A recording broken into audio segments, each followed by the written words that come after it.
Hey guys, welcome back to the podcast. Before we get started, though, I want to talk about something. The Fandalorians are asking our fans if you have time and have the means to please donate to a worthy cause, a GoFundMe for Randy Olson. And we're helping. We're reaching out on behalf of Randy Olson. He's a dedicated science teacher at Garden City High School on Long Island. Beloved husband, father, friend. Greatest challenge of his life he's facing now. Because in January of 2025, just before midnight, Randy suffered a devastating fall down the stairs in his home. In an instant, his world changed, paralyzed from a spinal cord injury. After they had surgeries, doctors gave Randy and his family no guarantee he would ever regain the use of his arms or legs again. Since then, Randy has shown incredible strength, beginning the long and difficult journey of recovery. His loving wife of 28 years is an English teacher at Riverhead High School. She's taken extended leave of absence to be by his side. Now, his prognosis is hopeful, but the reason for the GoFundMe is more the road ahead is expensive. And we know insurance isn't covering a lot of it. And you know how it is with insurance companies. They try to deny you everything you need. Well, he's coming home. And between the frequent denials and appeals, Medicaid is not helping a lot. Now, to safely bring him home, they need renovations, including widening the doorways, installing a wheelchair-accessible bathroom, adding a hospital bed, lifts, converting spaces to allow for safe and independent movement. There's a lot of financial responsibilities coming directly from them, and they're both not even working full-time. So we're asking fans of the Fandalorians, if you can, to donate. You could do $1. You can do $2. You can do more. Whatever you can donate, that is fine. It'd be wonderful to help out this family. If you go to GoFundMe, you can search Help Bring Randy Olson Home. The link is also going to be in the bio of this episode. Click the link, donate whatever you can, and we at the Fandalorians would really, really appreciate helping out two wonderful teachers who are going through the most trying times of their lives. Thank you. Enjoy the show.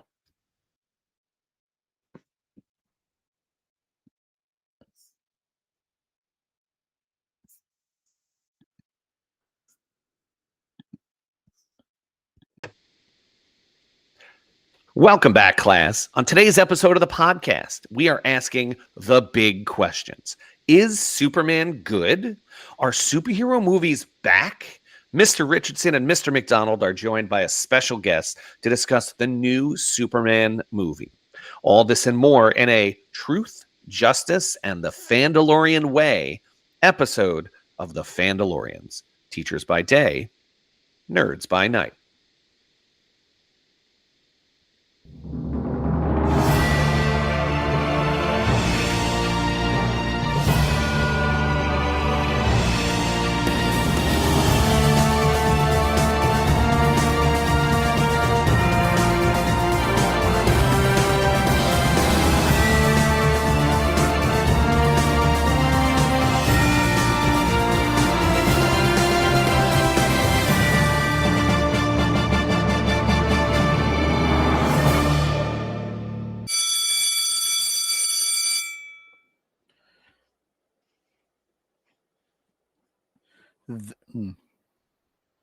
That is the bell.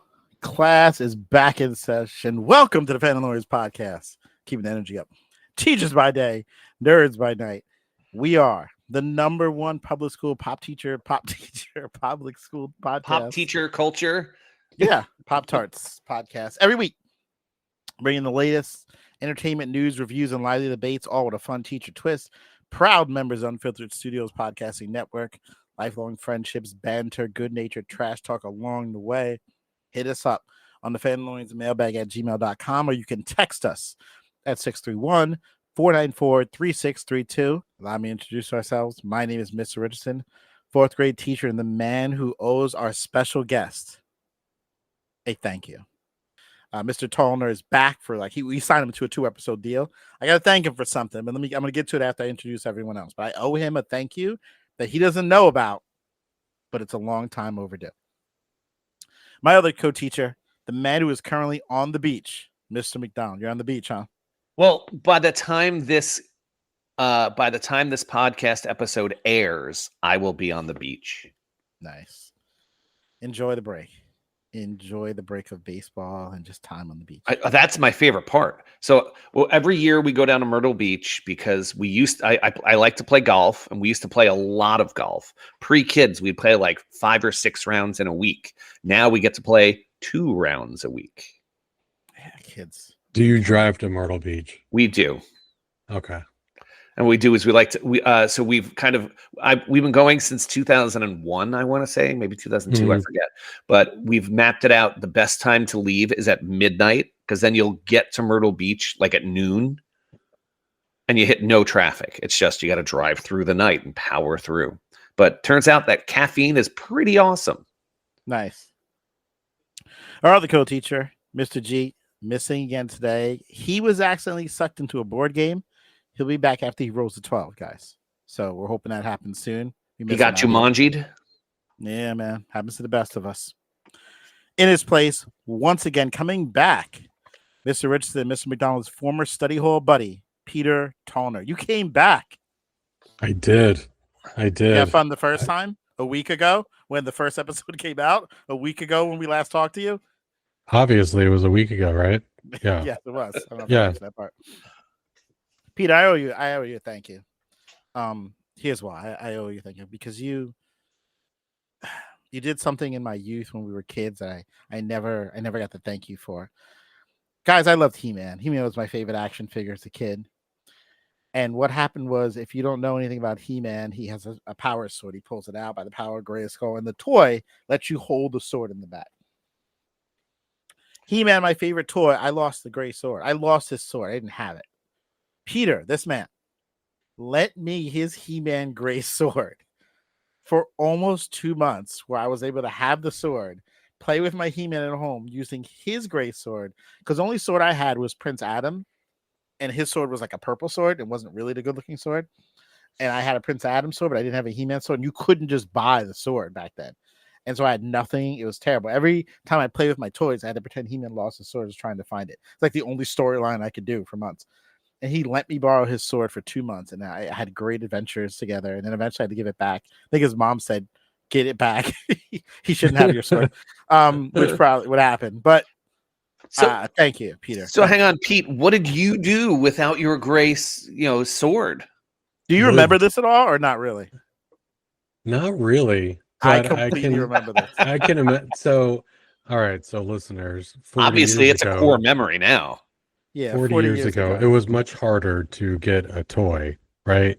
Yeah. So in Riverhead, Long Island, we had the choice of kids stuff on Main Street, and we had Caldor. So those were your choices, unless your parents were gonna drive you up the island to like Toys R Us or something like that. Yeah, right. Yeah. So it was definitely a commodity to have some of the toys that we did. I don't know how my parents ever got all the toys that you had everything.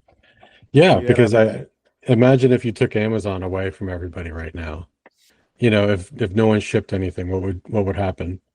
There was definitely not a lot of stores back then, and our toys were sacred. We took care of them, and except for me and my sword, that was terrible. It happens. And I remember you had the Voltron line, all 4 pieces. I just had the red line. You had the entire Voltron force, and it was very. I had all the Thundercats. I had everything. Then you had the 15-piece Voltron line set too. Oh, the like car one, yeah. I think you had that too. Yeah, you had them all. See, that's why I got good grades. My parents, my mom especially, she was very good at like flea market shopping, and you'd get like Smoltron. Yeah, right. And I was like, close enough, good enough. I got you. Instead of snake eyes, it's like viper eyes. No, it's the same guy. It's like, I don't know. I don't know if that's the guy we want. I'm not really sure. But Peter, thanks for coming back. We're about to talk a little Superman. All right, Peter. Well, thanks for coming back. Thank you for lending me the He-Man sword and let me have 2 months of adventures. And my way of thanking you is bringing you back on the podcast for a second time to talk and debate this latest James Gunn Superman film. It's time for our post-observation review.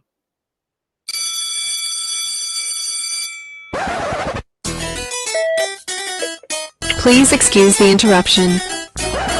Please excuse the interruption.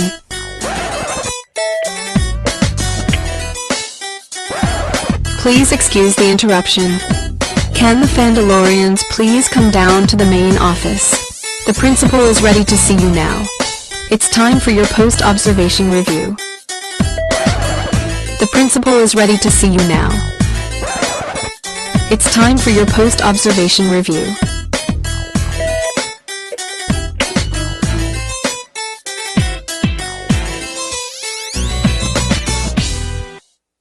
It is time for our post-observation review of James Gunn's Superman. Little stats here, obviously written and directed by James Gunn. It came out July 11th. The cast was strong with David Cornsweet, who played Superman, Rachel Brosnahan, right? Brosnahan. Nicholas Hoult as Lex Luthor, a bunch of other names I'm not going to read. The Come budget on, was do it, do it. because you want me to. No, you want me to Of butcher course, the I names, want you to do it. Skylar Gisondo. Ed Edie Gathegi. Edie Gathegi. I didn't see the eye. Nathan Fillion, I know. Millie Alcock and Anthony Carrigan. I've heard it both ways. Not an origin story. We jump into Superman. He's been 3 years kind of running around here, balancing his Kryptonian legacy and human roles as a journalist, fighting political conflicts, issues with that, facing public scrutiny. Some reviews said it's mediocre, cluttered, and pointless. Concerns about too many characters, weak stakes, reliance on crypto, Superman depowered, Lex wasn't scary. However, the crypto craze is big. It sparked a major spike in dog adoptions all across the country, which is heartwarming and actually nice. But let's break it down. We're doing a post-observation review. If you don't know what that is, because you're not a teacher, it's very simple. After we do an observation, principals watch this. You go into their office, and he or she's going to ask you questions like this. In general, how successful was the lesson? Your general thoughts about the movie as a whole. McDonald, what do you think? Look, in general, I really liked having a positive Superman. This was the closest to the general vibe of the original Superman that we've had for a long, long time. And I'm going to say this as a compliment, that it also felt like it was straight out of a comic book, but that also has some drawbacks as well. So it was really, really successful for me. It makes me want to see more, and that's really what I want. So I went last night with my 8-year-old son to go see it. I kind of built it up to him. First of all, I mean, he's a child, so he kind of knows what Superman is, but this is the first new Superman movie of his life, right? So kind of built it up to him to try to get him to want to go with me to see it. So we get big plush seats, the local movie theater here. We have like the reclining seats, they heat up, the whole bit. So we go and sit in there. About a half an hour into it, he starts poking at me and, starts moving in his seat a little bit. I start whispering over to him. He's bored. All right. He's bored by the movie. And we're saying spoilers in this. So like this is a little bit after when Lois and Clark are going at it in their interview in the apartment and all that. So he's bored. Eventually, we end up going home early. So it's not very often that we go home early during a movie, but he wanted to go home because he was bored by it. And so I'm not going to say that his 8-year-old review is a little bit different, but I think that for sometimes I look at that as a lens of things in which, how do I enjoy it as a 48-year-old, and how does he enjoy it as an 8-year-old? And so he's watched Man of Steel here. Superman is my favorite superhero, comic book, everything. And, he's watched that here. But, he's 8 years old. He doesn't understand the context of everything that's happening in that movie as well. So I think it was trying to be very short here. I think it was trying to be a way too big of an overcorrection of Batman versus Superman. If you didn't like the dark tone, here's a light tone. You didn't like the dark suit, here's a light suit. You didn't like this palette, here's a different palette. A lot of things that were overcorrected, swinging far out the other way.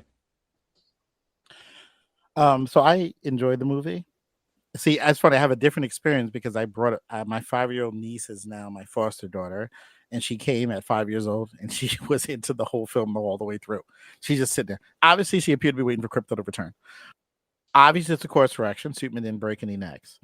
Obviously, it's colorful, more vibrant. It definitely felt more like a comic book than, in a good reason, I think, than Mr. McDonald said, because the reason Man of Steel and those other films were the way they were is because, down the street, Marvel's being quippy with jokes, and Snyder goes, let's go the complete opposite way. Now they pivoted to make it fun and engaging, and there's many things I like about it. I'm going to jump into the next question. I'll keep going, which is, to what extent was your instructional delivery effective in the lesson? What did you like about the movie? I can't say enough how much I like the Superman in the movie. I like we're 3 years in. I like that Lois is an actual reporter. I like that Superman is doing. He shouldn't be involved in this conflict in another country. He really shouldn't get involved. He's the country boy where, hey, people are dying, I'm going to help. Lois is there, and this isn't Lois from the first Superman movie who's all, it's Superman fumbling over her words. She could barely interview him back in 1978. This is, we're in a relationship. Hey, in her defense, it was Christopher Reeve, who was one of the best looking people of the 70s. No, that's fine, but that's their first meeting.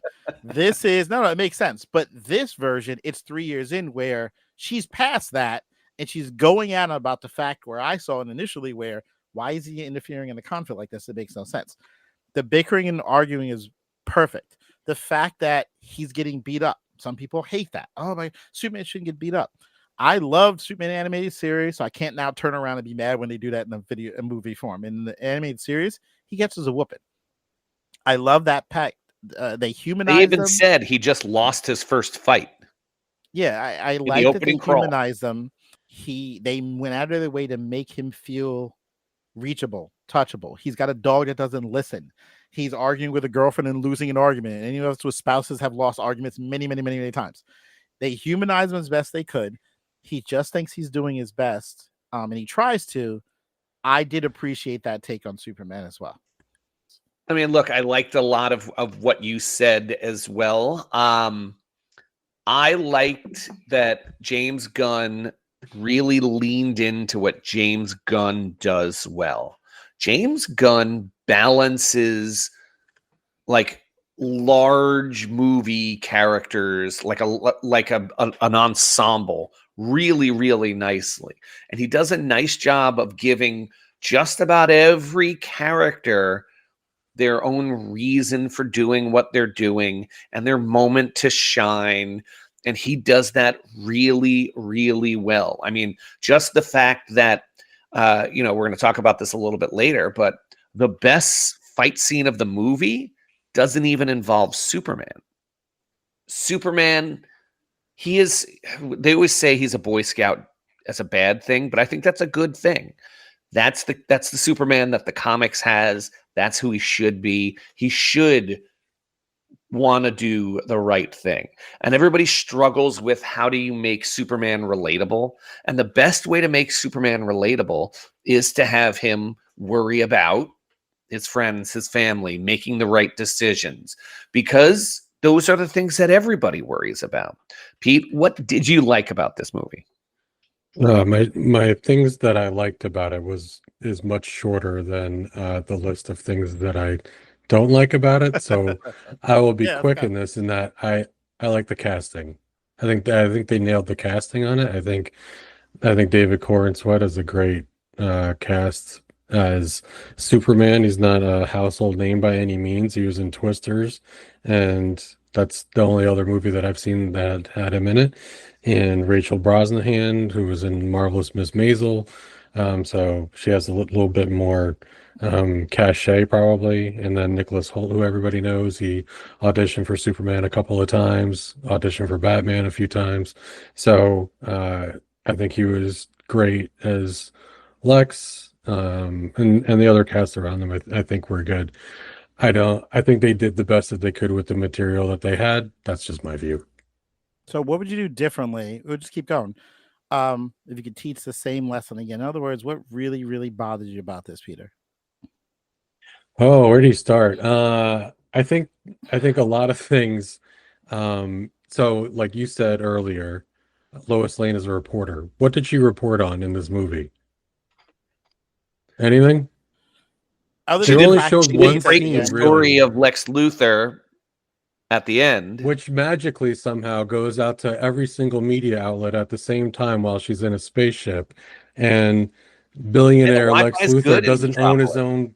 He doesn't own his own network or have contacts in other networks or anything like that. I don't know. Anyway, so No, I agree they with didn't that. I really would have show. about to say that too. They didn't show enough of the Daily Bugle stuff. Like they're like we get Clark in basically one scene towards the beginning. That's it. That's it. Right? There's not like Perry White's there. Like Lois says, I have a spaceship on the roof. Oh, let's just go. Like that's just accepted, and he's in for the ride. Like there's not a lot of that stuff, and I hope in whatever iterations, sequels, whatever they are, that we get to see more of that. If that's a TV show about the Bugle, I don't doubt that that's a possibility. But more of that atmosphere, I think, would have been nice. And I think the thing I really didn't like was a lot of so they started 3 years in, but because you start 3 years in and you don't have that backstory, not everyone's going to know all the backstory. And I know James Gunn has said in interviews that like no one needs to see the backstory anymore. Fine. But if you do that, what they ended up doing instead was there was so much exposition in the movie. Everything is explained. Oh, do you know about his glasses? Like all those kinds of things like that. Lex Luthor explaining every single thing that he does in that movie, like he's reciting it when they're in the Pocket Universe, and he has to say, "Oh," and he explains everything to Superman before like he actually does anything.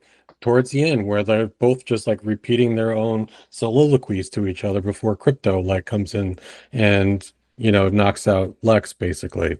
There's just a lot of the exposition that happens in the movie because you're catching it 3 years later. So they're trying to answer those kinds of things that you're not seeing off the screen. There's a lot of other like nitpick things and giant plot holes, and you can just go to the beginning of the movie. The Hammer of Bravia, right? It's on American soil, right in Metropolis, and we just kind of move past that. You imagine like if this giant thing and it flies away to Lexus Beach, but where everyone kind of can see that like where this thing is going.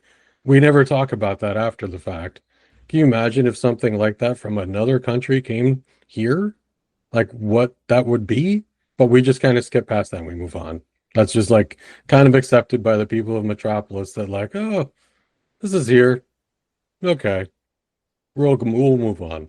And we just kind of move past it. And no one even respects Superman in this movie. The other superheroes just kind of like, oh, like just kind of like sort of joke about him and stuff like that. And I appreciated the things that, like you said, like where they're trying to make him relatable and all those kinds of things. But I also feel like there needed to be more of a mix of like him having some kind of gravitas to him, like some kind of aura that's there about him. Like I don't think Superman would have struggled as much with Crypto and, you know, and just kind of like him being like the comic sidekick. But I understand why Crypto's there. It's to help sell merchandise and sell movie tickets. McDonald? Look, I mean, certainly was not a perfect movie, like you said before. There was a lot I did like, and there was a lot that you're just like, okay, like, this was a lot of movie.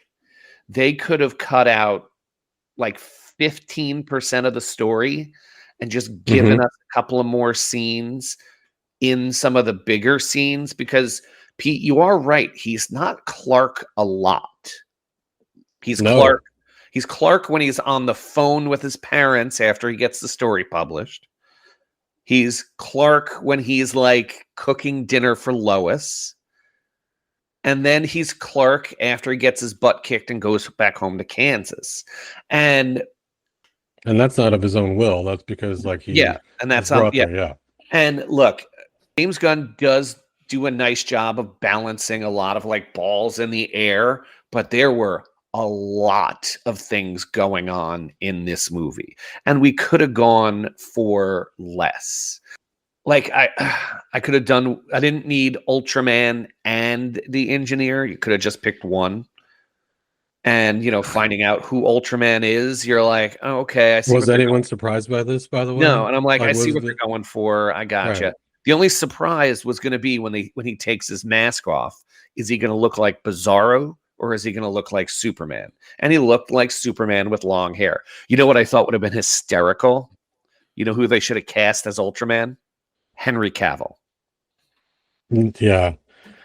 Yeah, I don't doubt that Henry Cavill shows up somewhere in the DCU if he's not Right. signed by Marvel at some point. Exactly. Yeah. Because Jason Momoa is going to be in Supergirl as he's going to be Lobo. Loki. So yeah. And so, I mean, look, he was trying to do a lot. And overall, I think he did a good job. But there were some things that you're like, okay, Richardson. Yeah, I disagree with both of you so much. It's so much fun to watch. My whole thing with Superman is this. He's 3 years in. He's not the perfect Superman. We have room for growth. Captain America in the first Avengers is not the same Captain America at Endgame. So maybe him not getting the respect from the other superheroes, not being seen as like that dude yet, is where we're going to grow with the character. Because he barely in this thing figured out how to get people to respect him and his decisions. In future installments, he's not getting respect from the heroes like he should. There's room there. As far as him not being Clark Kent enough, I don't care. I've read enough comics where he's Superman the entire book, 5, 6, 7 issues. I said, but before, most people haven't read all these comics, though. Yeah, but that's true. But this is the approach. They're going with a different approach where, hey, you know how most movies we sit around waiting for Bruce Wayne to put on the costume and be Batman, or waiting for Bruce Banner to turn into the Hulk, and we're waiting for this? Screw this. He's going to be Clark in the beginning, and then he's going on an adventure which lasts over like 2 days, where he's basically Superman for 2 days trying to figure stuff out. They've never done something like this before. It's always, all right, when's he going to change? When's he going to change? I appreciate the different approach. I appreciate the fact that they tried to build the world. 3 years in, it's Metropolis. They've accepted the fact that crazy stuff is going to go down in their city all the time. And they're okay. Because at one point, they were in the background fighting like a magical imp, and he wasn't even getting involved. Metropolis had at least 4 attacks within like a 48-hour period. They're just used to it. In the MCU, it's not like this. In the MCU, you don't have to worry about anything anywhere. People say it's New York. Nothing happens in New York in the MCU except for that first Avengers movie. And maybe some stuff with Daredevil and Luke Cage, but it doesn't affect everybody. Overall, they've had one major event in New York, and that's it, the entire MCU. Like, they never come back to New York for anything. You think they do because you've read the comics. They really don't. For Metropolis, they're playing it like a comic book way. Like, listen, stuff's going to go down here. People are okay. Now, the nitpicks, though, that we were going to come up to a little bit. That is true. I do love how Lois and Clark had the entire conversation, and behind them is some sort of interdimensional fight, and neither of them are a part of that. I thought that was very clever. Lois, one of the best scenes is Lois and Clark arguing, because no one's ever called Superman out on anything in any movie ever. Whatever he does is right because he's perfect. He wasn't perfect in this one. I was good with that. The things at the end where, what's Lois going to do with the final scene? Let's have her in the spaceship. It's stupid, right? There's some things that are stupid. But if you ask me, do I like this universe? Yes. If I think that he did too much? No, because the characters he introduced in the confines of the movie, and not some stupid clip at the end for 5 minutes. Be like, oh my God, look, this guy Gardner, he's coming up. No, they put him in there. They even put Supergirl in the film and not like a tag on at the end. Fine. Let's sprinkle them in. Let's make it work. I'm okay with the universe they set up. But yeah, I do have problems with some parts of it. The plots were ridiculous. Certain things don't work. But I get what they were going for. And I actually would visit this universe again. Right. And my favorite, and one thing I didn't add before that I love, the fact that Superman can get beat up prevented the one thing that I get so sick of, which is Superman's invulnerable.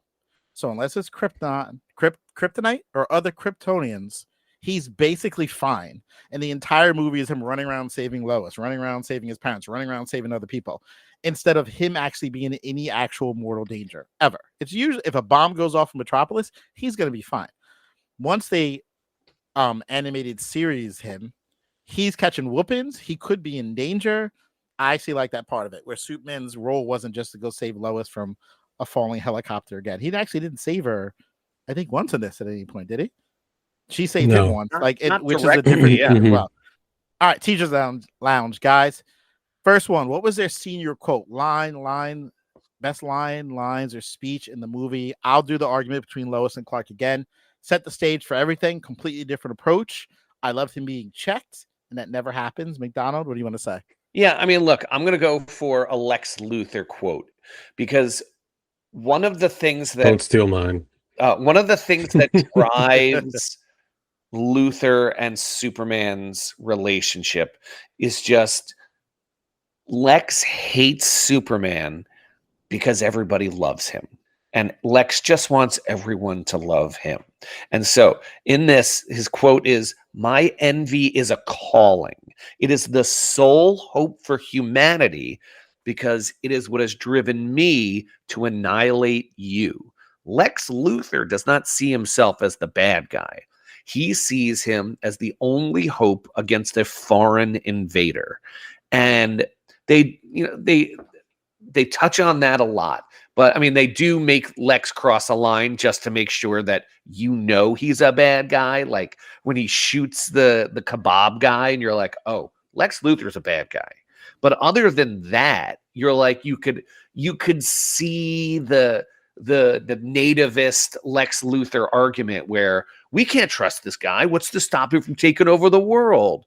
I'm the only one who could save us. And so I did like that part of Lex, and I think that quote showed everything you need to know about their relationship. Wait, let me say this. The best thing about that quote is for the first time, any place I can remember, he said it to Superman's face. Yeah. I've never seen him say it to his face. We know this is how he acts. In the comics, he may have done, but he got toe-to-toe with him and said, "This is why I don't like you." Normally, we just allude to it. Just to kind of add on to that particular part, one of those things that I just wish that either 20 minutes were added onto the movie or 20 minutes of the movie were repurposed to add more to that. That it's not always just him literally saying these things, because you're not seeing other scenes that kind of lead up to this, that build up to that. You don't see him like seething, reading different stories and like kind of building that up more, where you don't literally have to tell us this is the reason why I hate you, that you can kind of let the character build a little bit. And there's just so much exposition of, I'm the bad guy and here's why I'm the bad guy. This is my cells and this is what I plan to do. This is how I built the place. There's just a lot of that happens in there. My favorite quote, which is leads to a negative part, is when Lex is around that same scene and he says, "Cloning you was the easy part." Well, if that's the easy part, why didn't you make 100 of them? Why did you only make one? Because he literally says, "But he's dumber than you." Well, how about in the comics and things like that? He has made other ones.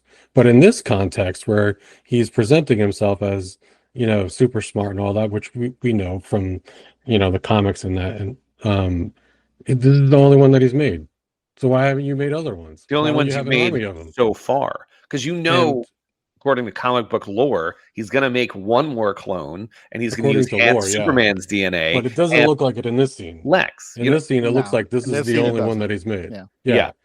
I did appreciate, though, just as a, Easter egg, I guess, that all the, what do they call it? All the little army guys that he has that flies down to try to beat up Superman, that they're all in the Lex Luthor suit. Yes. Like if you look at it closely, I don't know how many people would ever know that. It was like the comic book purple and green. Yeah. I appreciated that. That was a deep cut. Yeah. But it's just like that. It was just like one of those things like, oh, well then if cloning you was the easy part, why don't we have 100 of them fighting? Never laugh until December. Funniest moment, intentional, unintentional, McDonald? I mean, look, James Gunn does a nice job of throwing a lot of like one-liners in. And this was the one that just gave me the biggest chuckle. And it's when Lois Lane goes to the Justice Gang. And so Mr. Terrific, he has a spaceship essentially. And so Lois Lane says to him, "You have a flying saucer, but you couldn't get a faster garage door." I wish they hadn't given that away in the commercial, but that was really funny. Well, I mean, look, I have a big problem with this movie because they were trying to advertise it so much that too much of the movie was in the trailers and commercials, and I wish I knew less. But in their defense, though, everyone still showed up because of that. And so Yeah, I they would guess do that so. moving forward. It didn't stop Yeah. them from going, you know what, I'm not going to show up. It But got, I that think, was- more people out the door, and that's kind of the end game. Right. Because it's making so much money. That quote or that scene is just such a good James It is good, Gunn kind of joke. I think it's probably the beginning crypto stuff, right? Introducing crypto in that way. I do think crypto was way too big of a character in the movie. He was in a lot more than I thought he was going to be. He's in a lot more of it, and also like how Superman is, very concerned about him. Like once he gets kidnapped, and like he's like, oh, he's all alone. Like, and then like that's kind of like a driving force to like, go after him and that sort of thing. So I think in the beginning part to have him there and like kind of set that up. Well, Lex thought that Luthor was is good. just lucky he didn't go John Wick when he got his dog. Right. Well, I mean, I also think- too, when Crypto comes in to beat up Lex Luthor towards the end, right? If you saw like in the beginning how much like Superman's like, oh, stop. Does Superman know that like Crypto's not going to kill Lex Luthor right there? Because he's like smacking him all around in that place. The crypto thing to me was funny because I knew Superman had to get caught at some point. And then he's not gonna, if he turns himself in, we're now doing what they did in like the past Man of Steel, whatever. I'm gonna turn myself in because that seems dumb. For the Do it good twice. of everything. I don't like that version. So then this becomes, okay, well, he took the dog, so I had to get captured. That way I could get the dog back. Gives him a way to, I'll be fine. I'm just gonna break out. And obviously it turned out differently because everything in there, whatever. I did like the dog. The dog, listen, it made me laugh. And anyone who's ever had a bad dog before has seen that and been like, yeah, that's what they do. They don't recognize this. They're gonna jump on you. They don't care. I did laugh when the dog pulled a Hulk Loki moment at the end, though, which I kind of saw coming. We're just gonna run that one back all the time. Okay. But it was funny. He put his hands on him and he attacked him. Crypto was my wife's absolute favorite part of the movie. Like the scene where Superman just says he's alone and he's by himself and he's lonely. You could see my wife, like she literally made like a mom noise of like a dog mom. She was like, oh. Google Slides were perfect, most rewatchable moments. McDonald. My favorite scene, because it was also the most James Gunn moment, was the Mr. Terrific Lois Lane kind of bubble fight scene with the fun song, because James Gunn always has a really nice needle drops in all of his movies. And this was a good way to show that Mr. Terrific is not messing around. I thought he was an excellent character in this movie. And that fight scene was really, really, really good. My most rewatchable moment is another first. There were a lot of firsts in this for me. A lot of firsts, but not having a lot of Clark Kent. A lot of firsts with Lex Luthor attacking Superman verbally. And this was the first ever Lex Luthor Superman fight that I've ever seen before, because it was brains versus brawn, where this man, Lex Luthor, basically stated, and again, he had to state it like Peter's point, but he had to. He spent 3 years watching this dude, knows all his moves. So he's sitting there choreographing the fight like he's playing a game. Do this, he's about to do this, he's about to do this. He's been He was playing Street Fighter, so yeah. They pulled off, instead of him getting in the purple green suit, which I thought they tried to do, and I kind of like, all right, they went with I can outthink you in a fight because I've been studying you for 3 years. Now, it wasn't successful. It was a stretchy way to do it. I appreciated, though, that they attempted something different instead of, I made a clone, the clone fights Superman. No. Lex is controlling the clone, choreographing the fight because he claims to know what Superman's going to do in each situation. And he pretty much was holding his own against them until he didn't factor in the dog's going to destroy the camera. I'm good with that attempt at something different. So the fight could appear to be a Lex versus Superman. I've been in the DC camp for a long time, and to me, I think the most rewatchable stuff was seeing Mr. Terrific, this version of Green Lantern. We haven't had a Green Lantern on film since Ryan Reynolds, right? Yeah. Yeah, I'm not the shows, but like, just on not the film, we CW haven't had shows, one yeah. since Ryan Reynolds. So like, it was cool to see Nathan Fillion in a role like that, and to kind of introduce audiences to the Green Lantern Corps. With the Lantern show eventually coming and stuff like that. So I heard that group. I did find the movie overall in that regard to be very similar to Black Adam, where you're just kind of jumping into a scene. There's this group of characters that already kind of know each other, that are already established as a group, not to mention that there's a Hawkman and Hawkgirl, right?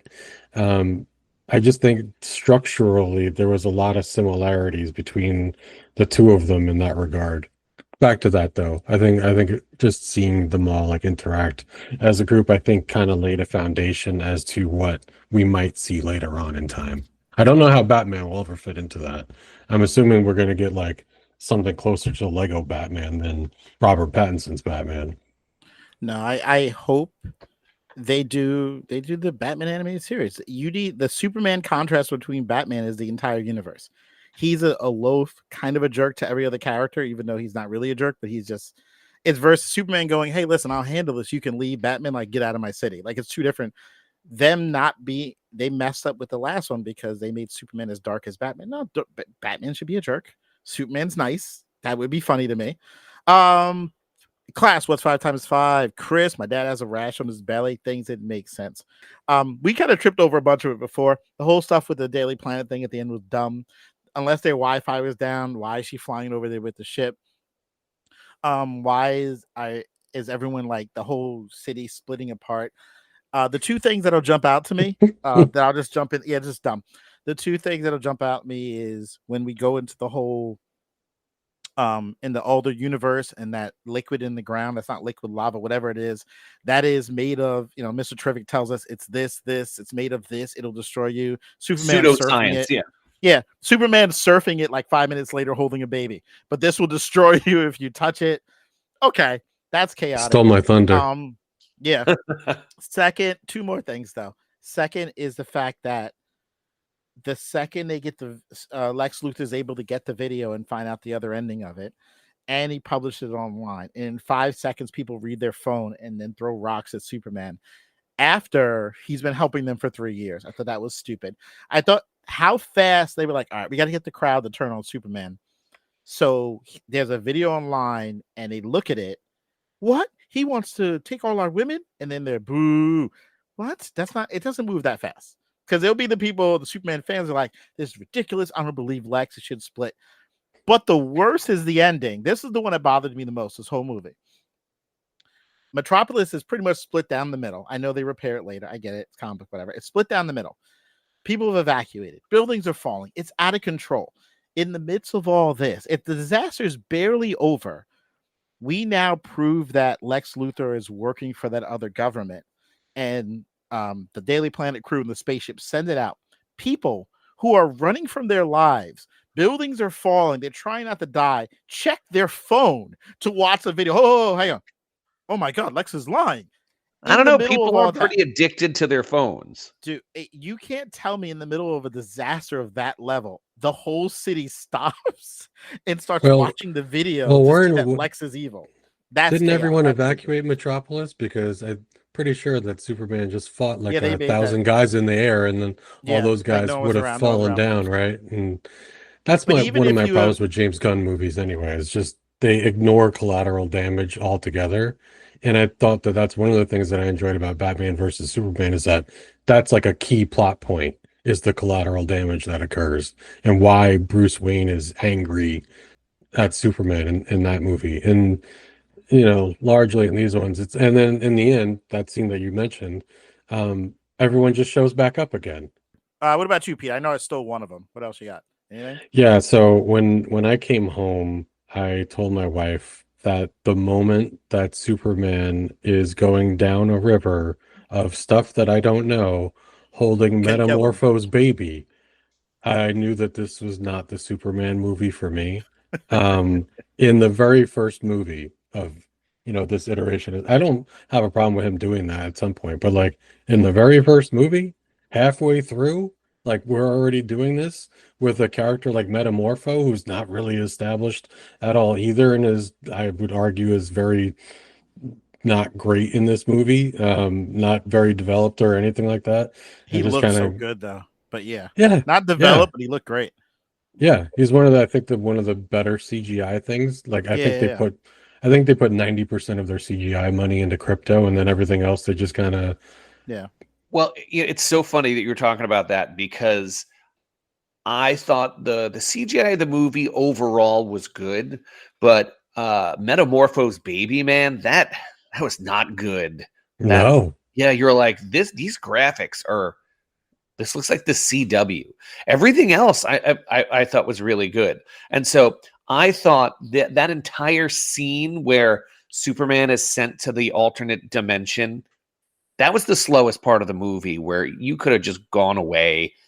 It was It didn't not even need to be it there. was You could not have just built a. necessary. You could have cut that whole scene. Mhm. No, You could have built like that whole jail cell somewhere in the mountain somewhere, and like you wouldn't, Sure. you didn't need the tearing part. And then the other thing, I've 1B, I guess, the movie starts off about the whole Boravia war thing that happens, and that is a complete side plot by the end of the movie. That that's not even really the thing. He Right. has to Luke, tell I Green mean, Lantern and them Lex. to go over there because he has to, like, solve the Earth tearing apart. Well, It's just a complete side plot in it, and it starts off with that being a major thing, and by the end, it's not a major thing, because even Lex though. even says at the end, "Start the war." I mean, I started the war so I could kill you. I didn't try to Mhm. kill you so I could start a war.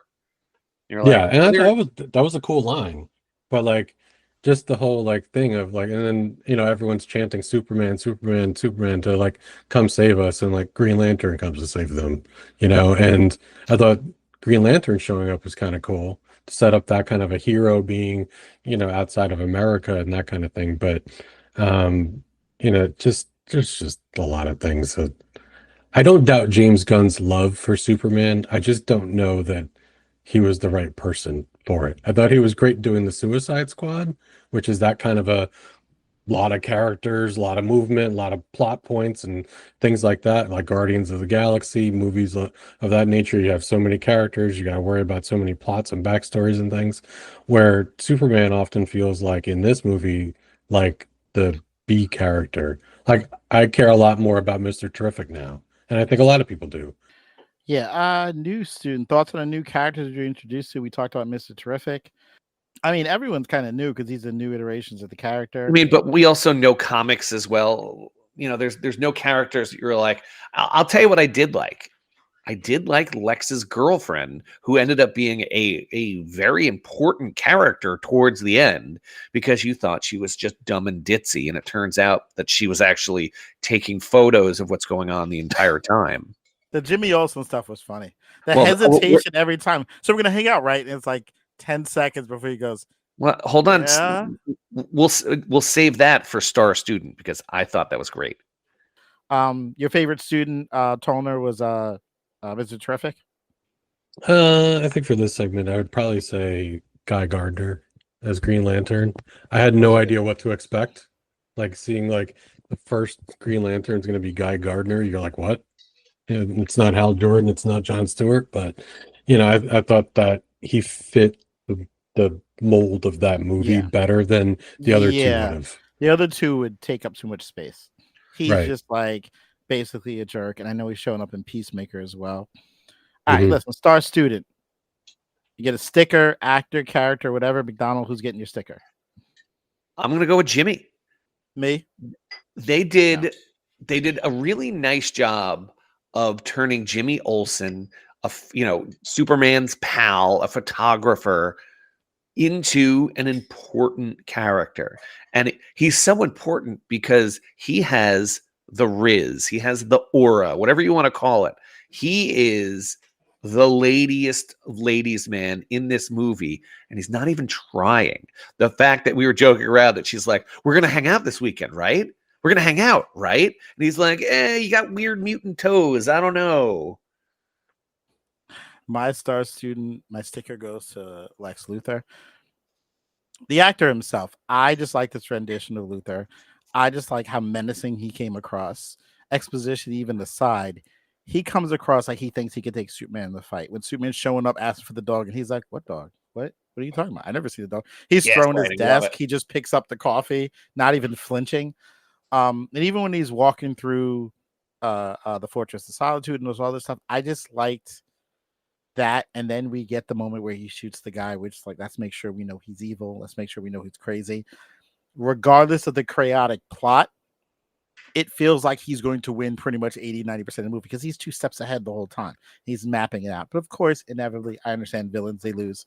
I did dislike rendition. I did like how he didn't die. I don't mind him coming back in the future. And I like how they really just did not just do the businessman thing. No, the guy is a super genius. He's somehow smart enough to create pocket dimensions and figure it out like a comic. Cool. He's on that level.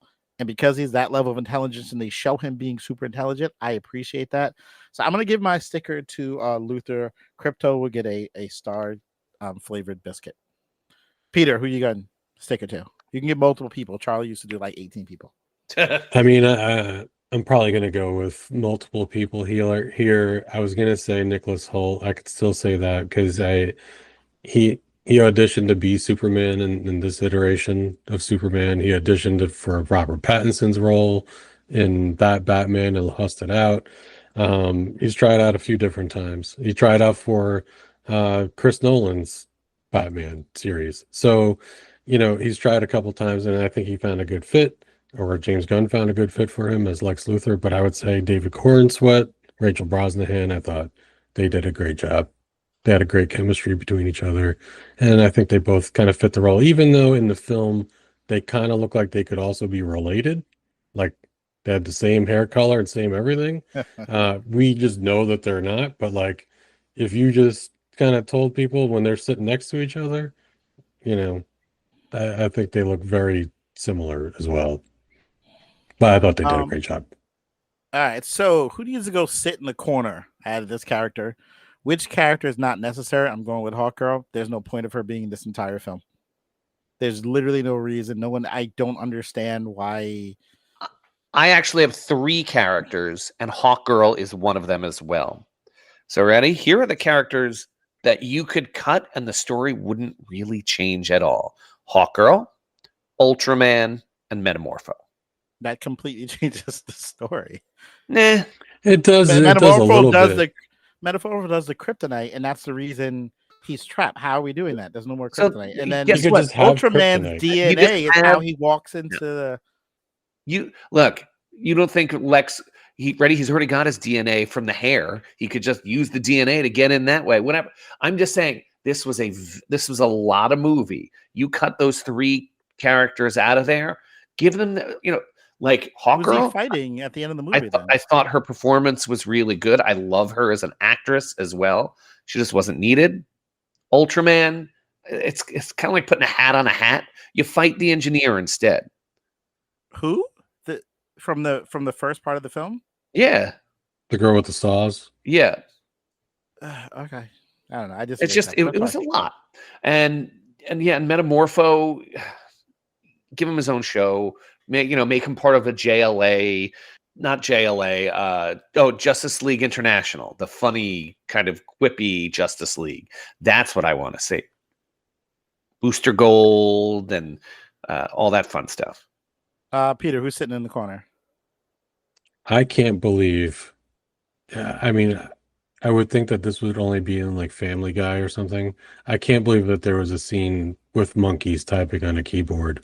Oh God, I forgot about that. Yes, that was terrible. Yeah. I know that everyone like laughs about it, but I'm like, this is the first Superman movie, and I think a lot of that, going back to the social media part that we talked about earlier, is all like self-referential to James Gunn when he got canceled. Yeah, it was like from Marvel therapy, and this is like, yes, this whole thing was like therapy for him, like how social media can ruin you in 1 second, and this is a bunch of monkeys who are just typing stuff. I thought a lot of that was very autobiographical from James Gunn's perspective on him losing his Marvel job, going to DC, Marvel coming back to him, he's staying at DC. So I think a lot of that was like his kind of therapy to kind of get that out there and put that in. But I can't believe that was actually in a movie.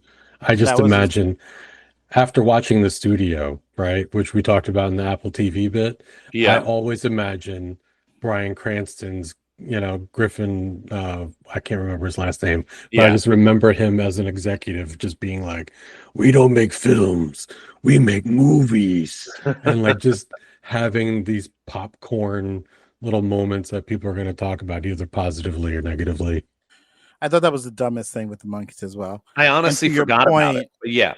And to your point, the other thing that was brought up as in gun, like a little sneakiness to the audience, was at the end where Mr. Terrific and Superman, if you stayed, are looking at the crack where Mr. Terrific has put the whole world back together, except for the crack, and Superman seems a little bit off. And the thing online is how that is James Gunn acknowledgement of, I fixed the entire DC universe. Why are you complaining about this tiny little crack that I didn't do all the way? As in, I fixed everything. Why are you complaining about everything? As another one of those shout out, as in look at me things as well. All right. If this was real, prop, what are you taking? I'm taking Superman's cape and I'm hanging it up in the classroom. Mr. Tollner, if there's a prop you could take from the set, assuming it's not Lego based, what would you take? I think I would take Mr. Terrific spaceship. I thought that looked kind of cool. As someone who has a very long commute, I want the portals. Now you know that he tried that in other cities, right? And how that went. Yeah. Oh, I don't want the camera. I just want to be able to walk to work. Yeah. Don't open up some little thing that'll rip Long Island in half. We don't need that. Yeah, I'm good. By the way, before we get to the end, can we just talk about one other moment that just bothers the hell out of me? Yeah, go ahead.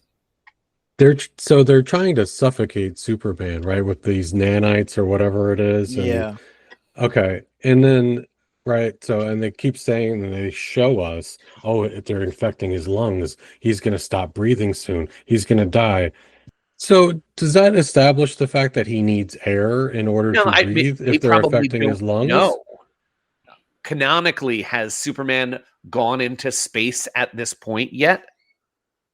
I don't know. Yet. Yeah, that's what I'm saying. Like, so this could be how they find out. Wow, you can't kill Superman by getting rid of air. At the end, he's sitting on the moon, right? Right. So that's my point too. That's what I was going to say. We know that he doesn't, but like, are they? Do they not know that he doesn't need this? Because like he's been studying him all these years, right? Like it seems like a plot point that you would probably should know. Yeah, that I noticed that too. Because at the end, I assumed, okay, we've seen comics where he holds his breath and can get further out into space, even fight, like like Invincible, that sort of thing. But then at the end, where he's sitting on the moon with the dog, I'm like, they're literally showing us that like he doesn't need this. Unless it was just let's put this at the end and it'll look cool, and then no one thought about it until until absolutely after. what it was. It's those kinds of things after they kind of added up that I was just like, what? Like if you don't even need the comic book knowledge to just kind of put two and two together. Yeah. All right. Did you make plans for next week? What happens the next day? I think the next day everyone goes back home. He repairs the city, and then something goes down in 2 days. This appears to be the Metropolis from the comic books, and that's when we said earlier, like, it's from the comics, as in every issue something's going down in the middle of the town, yet people are still living there and not trying to leave. I would have moved out of Gotham a long time ago.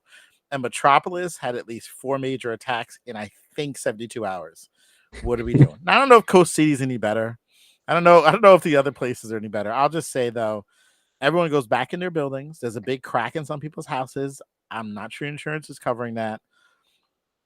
And Lex Luthor will somehow get out of prison on technicality despite the fact he almost destroyed the planet. And everyone goes back to work and everyone's fine. I think you're absolutely right. Yeah. I mean, this is just the world. This is the world they live in. It's basically The Simpsons. It just resets the next day. Yeah. We're all good. Yeah, I mean, they should be happy that the sun shines in Metropolis because it never does in Gotham. Right, exactly. No, it's never daytime. I mean, ultimately... it could be. It just might be dark all the time. You never know. I mean, ultimately, what we're talking about is this ties right into the next question, Mr. Richardson. So what's going to happen in the next movie? And this is... I had a little bit of pushback on this. I didn't like how they put Supergirl at the tail end of the movie. I felt Loved like it. that should have been the second post-credit scene, because both post-credit scenes were very not necessary. If you're going to make me sit through the post-credit scene, I need something that's going to be bigger for a connected universe, so to speak. You know, They were both a shawarma scene. Yeah, They were both that same normally type. it's supposed to be one kind of funny one. Look, give me a hint for like Brainiac. Give me a hint for Doom. Doomsday. Give me a hint for Batman. Give me a hint for anything else. And here's why I completely disagree with you. Why do they have to do it the same way that Marvel has done it? Instead of doing a scene at the end, they sprinkled, why do something different? Stop copying. Instead of doing the Marvel method, they go, hey, let's just sprinkle the extra stuff in. That's show Guy Gardner and the Justice Friends in the movie, whatever they're called. Let's put Supergirl in the movie. Let's put everything in the film and have a couple things at the end for fun if you want. If you don't want to, then leave. Why do we have to do it the Marvel way? The Marvel way doesn't always work because they also don't even always finish their scripts, apparently. I don't mind doing something different. Like, you've said it all the time on this podcast, something different way of doing it. I don't mind the Supergirl scene showing up. When I researched Supergirl Woman of Tomorrow, because I didn't actually read that comic and I see what they might be doing with that. Because when we first talked about this, I'm like, really, why are they doing Supergirl so soon? But we were talking about that previously. Yeah, but once I read it, and then when I was on this other thing, someone explained the story of her basically, like they said, going to another planet, kind of a party girl, kind of different. So we're basically doing a version of Supergirl / Hancock where she's not really a hero, but she learns to become a hero. That's a fascinating approach versus just doing the same thing again. So I don't mind that, but again, I know. I think it's going to be a great. I don't need the character. post-credit scenes to be like that. If DC says, "Listen, we're going to put all our stuff in the film. Stick around for a joke at the end. If you don't, leave." Cool. I don't mind it. I don't want to. I have to see it connected. I'm good. Tollner, what about you? To add on to that, and Pat, I agree with you. I think at least a quarter of the people who go see Fantastic Four are wanting to see Robert Downey Jr. as Dr. Doom in the end credits. Because of even if that you just hear his anticipation voice, correct. And I think that you'll probably end up seeing him, and maybe even Chris Evans too, as like Captain Hydra or something along those lines. Yeah. But to go back to this, I thought Supergirl was an interesting choice. I'm interested in seeing just how this universe sort of plays out. I think it's cool that they're having TV shows along with it. I just hope that it doesn't become just like Marvel in the regard that here's all the off characters that don't warrant a movie like Moon Knight or She-Hulk, and we're just going to give them TV shows and none of it matters. I think James Gunn will have it, a bit more linked together, kind of like Peacemaker being in the movie, right? We haven't mentioned that. And Peacemaker shows up in that, so like that like, oh, that's your kind of your shoehorn that would be in the credits, right? That's in the movie, so now we know, watch Peacemaker to see what happens next, right? And like what characters might show up in there, and that's going to be the kind of lacing that they sort of do, as opposed to just end credit scenes. I prefer it not all mattering. I'm a fan of like old school comic book approach. Let me read 10 issues of Moon Knight. It has nothing to do with the Avengers storyline that's going on over here. Let me grab a Spider-Man book and enjoy a Spider-Man comic without it having to matter to the big Galactus fight going on up the road. I appreciate the fact that Moon Knight wasn't connected to anything. If you liked it, you did, and I like parts of it. I didn't like it as much. I don't mind it just telling a good story that's in the universe that doesn't have to be connected to the giant thing. I think Marvel's mistake was they fell into everything's got to be connected. You got to have an end credit scene that leads into this, you have to lead into that, and then it got overdone. Then it got out of control. Instead of just telling stories, and maybe you can link them along the way, maybe you can't. Tell a good story. That's where DC's been able to do it. Right. Tell a good story in the universe. Don't sit here and try to map out something like, well, I watched 7 episodes of the show, but it doesn't matter. No, if you liked it, it mattered. It doesn't have to connect to something. I prefer that approach. I just prefer that. Not, I have to see everything. I prefer, I can buy this, I can buy this, I can buy this. I don't have to know it all. That's all. And I get you deal with some exposition because if you didn't read Moon Knight, someone's got to explain who Moon Knight is real quick. Okay, I accept that. Versus if I didn't see Moon Knight, then I'm not going to understand this. I don't like that approach at all. Yeah, I think But that's where it is what it DC's been able to have some success in that they could have a Joker movie, and they could have the Pattinson Batman movies, and they Right. could have the The Christian Penguin Bale TV Batman show. movies, the Penguin TV show. Yeah, Like I know people who watch the Penguin TV show who never saw the Batman movie, and it was not necessary. You don't need to know anything about Batman. You can watch the Penguin show, and you're fine. And it won Oscars, and not Oscars, Emmys and such. All right, final letter grade. Before we get to letter grades, Mr. Richardson, let me tell you, or let me tell the listeners at least, how they can support the show. By letting us go to bed. All right, go. Oh, yeah. So, but before we go to bed, you can support the show. Buying or selling a home, a big thanks to our newest sponsor, Adler Real Estate Group. Mention the Fandalorians and get $5,000 back at closing. That's Comic-Con weekend money. That's AdlerRealEstateTeam.com. You can grab some merch at the T Public store. The link is in our bio. All the proceeds go to Laney's Legacy of Hope. This helps families facing pediatric cancer. 100% goes to the cause. That's Laney'sLegacyofHope.org. If you're on Long Island, if you're on Long Island, come check out our favorite comic book shop. That's Red Shirt Comics in downtown Port Jefferson.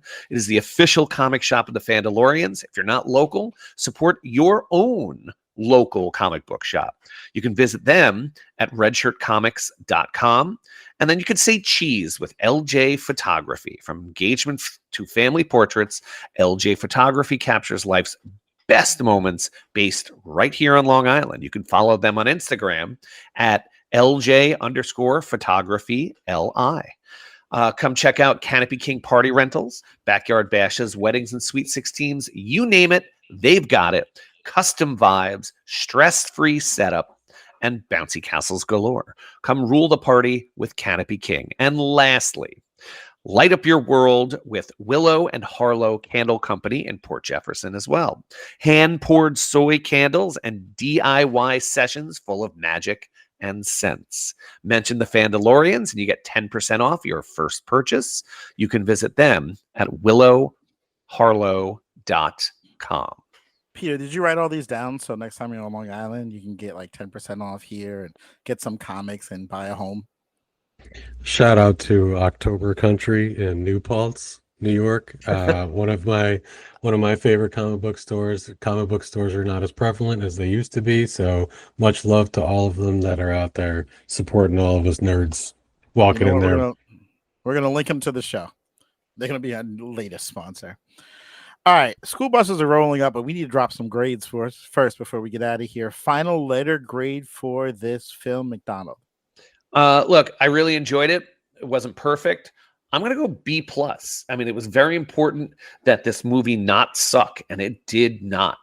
It makes me want to see more, and so I'm going to give it a B+. All right. I was going to give it an A until he reminded me of the monkeys typing on the computer.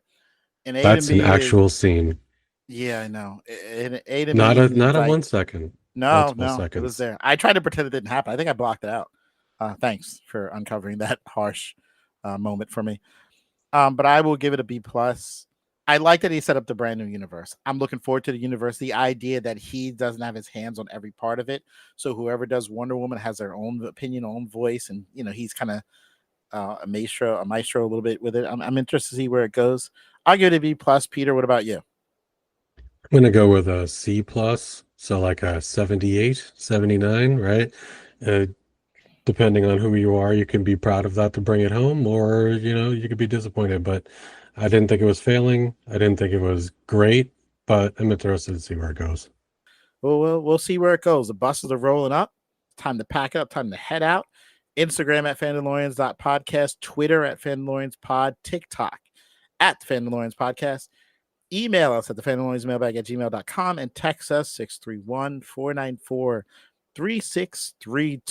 Mr. Tollner, did you have fun? I sure did. Thank you guys so much for having me on. It's awesome. Can't believe we get to still talk about this years later. I know. 2 episode stint. Probably look at that 2-timer. He's moving. He's moving up the ranks right out the gate. You got to come back. This was fun. I'm trying to be Come back. I'm trying to be the sixth man here. So He's trying to come off the bench. He's like, I'm trying to be in. When Jamal you need me. Crawford. Yo, shout out to Jamal Crawford. I know he listens. I know he cares. Oh, I'm so excited All for right. Jamal Crawford. You know, there's going to be one random night in January where he drops like 39. Yeah, just and I bet the over on FanDuel, and I'm excited. I'm like, look what I've done. We get to eat tonight, kids. We're getting steak. For Mr. Tollner, Mr. G, who's on special assignment, Mr. McDonald, I'm Mr. Richardson. Thank you for listening. Catch you next time on the Fandalorians, Teachers by Day, Nerds by Night.